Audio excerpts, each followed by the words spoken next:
నమస్కారం అండి. వింటున్నారా? హలో. ఓకే. ఎందుకంటే ఈ సినిమా నేను తీసుకోవడానికి కారణం ఏంటంటే ఇంతకుముందుకు నేను ఆల్రెడీ ఒక సినిమా తీశాను. కాబట్టి ఏమైందంటే చిన్న ప్రాబ్లమ్స్ రావడం వల్ల ప్రాబ్లం అనేది ఏం రాలేదు. ప్యాడింగ్ ఆర్టిస్టులని ఇంకా హీరోకి బిజినెస్ ఉండాలని చెప్పి రకరకాలుగా 7 years నుంచి ఇండస్ట్రీలో తిరుగుతూ ఉన్నాను. ఎవరి మీద నాకు ఎలాంటి నెగిటివ్ అభిప్రాయం కూడా లేదు. ఎందుకంటే నాకు అర్హత వచ్చినప్పుడు ఆటోమేటిక్గా ఈరోజు సురేష్ బాబు సార్ ఎలా వచ్చారో అలా మనకు వస్తారు. కానీ మనం అందరం ఎలా ఉండాలంటే ధైర్యంగా ఉండాలి. ఆ ధైర్యానికి కారణం ఏంటంటే సినిమా మీద ఉన్న నాకు ప్రేమ. అంటే ఒక ప్రొడ్యూసర్ అవుతే మీరు అందరు ఈరోజు టెక్నీషియన్ గురించి మాట్లాడుతూ ఉన్నారు. భిక్షు డైరెక్టర్ ఫస్ట్ తను 14 సంవత్సరాలు కష్టపడ్డాడు, చాలా కష్టపడ్డాడు. ఫస్ట్ ఫిల్మ్ తనతోనే తీశాను నేను. మళ్ళీ ఎందుకులే ఇంకో తనతో తీయడం ఎందుకు, తన ఇంకో స్టోరీ చెప్పిన లైన్ చెప్పాక నాకు నచ్చంగానే మళ్ళీ నేను తీయలేను మళ్ళీ డౌట్ వచ్చింది. అరే మనం తీయాలరా, తీస్తేనే కదా, అదే కదా మనకు happiness. Next DOP sir come here. తను పాపం 8 years నుంచి ఇండస్ట్రీలో 8-9 years నుంచి తను కష్టపడుతూ ఉన్న డిఓపి, మంచి టాలెంటెడ్ పర్సన్. నెక్స్ట్ మన మ్యూజిక్ డైరెక్టర్ ఆల్రెడీ చెప్పేశారు, తను 20 years చాలా పేరుంది తనకు ఆల్రెడీ. కానీ వీళ్ళందరూ చాలా టాలెంటెడ్ పర్సన్స్. కాకపోతే ఎక్కడ మిస్టేక్ అవుతుందంటే ఇక్కడ హీరోకి బిజినెస్ ఉండాలి, ఆర్టిస్టులు అక్కడ ప్యాడింగ్ ఉందా లేదా అని చూస్తారు. అక్కడ నేను ఈ సినిమాని ఎలా తీసుకున్నానంటే ఇందులో ఎట్టి పరిస్థితుల్లో ప్యాడింగ్ ఆర్టిస్టులు ఉండరు. ఓన్లీ ఆఫీస్ చుట్టూ తిరిగి ఇతను చాలా తిరిగిండు. అన్ని ఆఫీసులు 10 lakhs 5 lakhs 4 lakhs 3 lakhs అడిగిర్రు. నేను 1 rupee కూడా నేను తీసుకోలేదు. నీకే ఇస్తా, చెయ్యి. నేను వచ్చింది అందరిని ఎంకరేజ్ చేయడానికి వచ్చాను.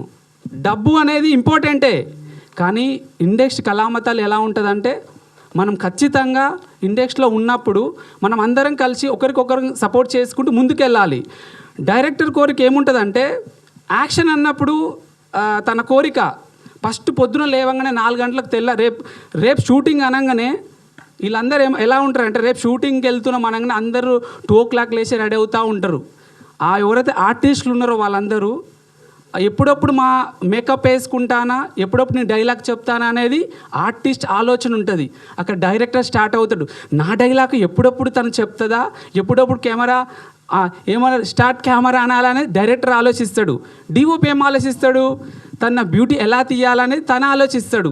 అక్కడ ప్రతి ఒక్కరి ఆలోచన చాలా గొప్పదండి. సినిమా ఇండస్ట్రీ గురించి చాలామంది బయట నేను వింటూ ఉన్నాను 7 years నుంచి ఇండస్ట్రీకి వచ్చినప్పటి నుంచి. రాంగ్ ఆలోచించకండి. అన్ని ఫీల్డ్లో నెగిటివ్స్ ఉంటాయి, పాజిటివ్స్ ఉంటాయి. కానీ ఒకటి మెయిన్ ఏంటంటే మనం అందరం కూడా ఇండస్ట్రీలో ఎవరైతే ఉంటారో మనం ఖచ్చితంగా మంచి ఫిలిం తీస్తే మనం ఖచ్చితంగా ఎంకరేజ్ చేస్తారు. ఈరోజు మనకు అది దక్కింది. మనం మంచి ఫిలిం తీయాలి. చాలాసార్లు నేను ఎందుకు ఇండస్ట్రీకి వచ్చిన కారణం ఏంటంటే దాసన్న సార్ గారు నాకంటే చాలా ఇష్టం. Next Suresh Babu sir, Allu Arvind sir, Dil Raju sir, Vijaya Nirmala గారు, ఇలా 5గురిని నేను అలా స్పీచెస్ విని నేను ఒక ప్రొడ్యూసర్ కావాలని వచ్చింది ఇక్కడికి. కాబట్టి ఇక్కడ ఉన్న ఎవరైతే ఆర్టిస్టులు ఉన్నా, డైరెక్టర్లు ఉన్నా, ఎవరున్నా, టెక్నీషియన్స్ ఉన్నా అందరినీ గౌరవించండి. ఫస్ట్ గౌరవిస్తే ఒకరినొకరు గౌరవించుకుంటే మనం అందరం కష్టపడి ఇండస్ట్రీలోని మళ్ళీ పాజిటివ్ వైబ్స్ తీసుకురావచ్చు. ఎప్పుడు భయపడకండి. మీరు నమ్మొచ్చారు ఇండస్ట్రీకి, నమ్మొచ్చినప్పుడు ధైర్యంగా ఉండండి. ధైర్యంగా ఉంటే ఏదో ఒక రోజు నేను 7 years హార్డ్ వర్క్ చేసిన తర్వాత ఈరోజు వచ్చిందా రాలేదా నాకు, నేను సక్సెస్ వచ్చిందా నేను అన్నది. నేను సురేష్ బాబు సార్ ఎప్పుడైతే వచ్చి స్టేజ్ మీద మాట్లాడిండో నేను సినిమా ఇట్టు అనేది వస్తుంది, కొంచెం వెయిట్ చేయాలి, ఓపికతో పట్టాలి మనం అందరం. కాబట్టి మీరు అందరూ కూడా ఎవరైతే సినిమా ఇండస్ట్రీలో ఆర్టిస్టులు ఉన్నారో, డైరెక్టర్స్ ఉన్నారో ప్రతి ఒక్కరికి ఒక రోజు వస్తుంది, వెయిట్ చేయండి. Thank you. సినిమా కూడా మన హుషారు పిల్లల గురించి చెప్పాలంటే వాస్తవి గణేశన్, థ్యాంక్ యూ. బంగారు తల్లి, నా బంగారు తల్లి. గట్టి క్లాస్ కూడానండి, గట్టి కొట్టండి. ఎందుకు చెప్తున్నా అంటే అమ్మాయి గురించి చాలా తన ఫుల్ ఆపోజిట్. మీరు ఇప్పుడు టీజర్ చూసిర్రు, ఫుల్ ఆపోజిట్. తను చాలా ఇన్నోసెంట్ అమ్మాయి, కానీ క్యారెక్టర్ ఒప్పుకొని తను చాలా బాగా చేసింది. ప్రతి ఆడపిల్ల ఈ సినిమా చూసినాక భయపడితే, తప్పు చేయాలంటే భయపడుతుంది ప్రతి ఆడపిల్ల. చిట్టి అనే క్యారెక్టర్ తను చేసినందుకు థ్యాంక్ యూ సో మచ్ చిట్టి. మాసినపల్లి రవి వీళ్ళిద్దరు చాలా బాగా చేశారు. ప్రతి ఇంట్లో వీళ్ళకు ప్రతి ఊళ్ళో ఇలాంటి కథలు జరుగుతూ ఉంటాయి. ఆ కథలు ఎలా ఉంటాయంటే ప్రతి ఒక్కరూ బయట ఇలా జరిగిన తర్వాత బయటికి వెళ్తే పరువు పోతుందని ఎంతోమంది తల్లిదండ్రులు పిల్లల్ని చంపుకుంటున్నారు ఈ రోజులలో.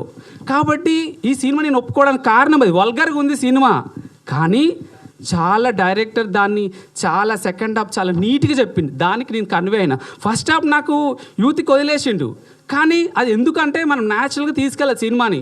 మొత్తం మనం ఒక బయోగ్రఫీ లాగా తీస్తే మన వర్కౌట్ అవ్వదు. కాబట్టి థ్యాంక్ యూ సో మచ్ అందరికీ. మీడియా మిత్రులందరికీ ఒకటే చెప్తున్నాను, నేను కూడా మీలాగా నేను యాంకర్ అవ్వాలనుకున్నాను, కానీ తర్వాత నేను ప్రొడ్యూసర్ ప్లేస్కి వచ్చాను. Thank you so much media మిత్రులందరూ నా ఫ్రెండ్సే. కాబట్టి మీరందరు నాకు హుషారు పెట్టిన మూవీ ఇక్కడ దాకా నేను తీసుకొచ్చిన వీళ్ళందరూ కొత్త ఆర్టిస్టులను లేదు, అందరూ మన ఇంకొకటి చిన్న మిస్టేక్ నేను మర్చిపోయానండి. మన ఏమంటారంటే దాన్ని చాలా సినిమాలు తమిళ్ మలయాళ సినిమాలు హిట్ అవుతున్నాయి. ఎందుకంటే కారణం ఏంటంటే అక్కడ వాళ్ళ భావాలు ఏవైతే ఉంటాయో కాబట్టి వాళ్ళ సినిమాలు హిట్ అవుతున్నాయి. తెలుగులో ఏంటంటే మనము ఏం చేస్తున్నాం అంటే 80% మన వాళ్ళు ఉండాలి, 20% అదర్ లాంగ్వేజ్. ఓకే, ఇక్కడ మిస్టేక్ ఎక్కడ జరుగుతుందంటే మన వాళ్ళు ఏం చేస్తారంటే 70% 30% ఎక్కువ మంది వాళ్ళకి ఇస్తారు చాయిస్. దానివల్ల ఏమవుతుందంటే సినిమా చూసేటప్పుడు ఏమవుతుందంటే ఈ అమ్మాయి తెలుగులో బాగా చేయగలిగింది, నేను వేరే అమ్మాయిని పెట్టుంటే అంత బాగా రాకపోతుంది ప్రాజెక్టు. కాబట్టి అందరు కూడా మంచిగా ఎంచుకొని మన తెలుగులో కంపల్సరీ తీయండి. Thank you so much. ఎందుకంటే నేను ఫస్ట్ టైం మాట్లాడుతున్నా కాబట్టి చిన్న పొరపాట్లు ఉంటే, నేను పెద్దగా స్టడీ చేసింది ఏం లేదు, తక్కువ చదువుకున్నా, కానీ నాకు ప్యాషన్ ఉంది అంతే.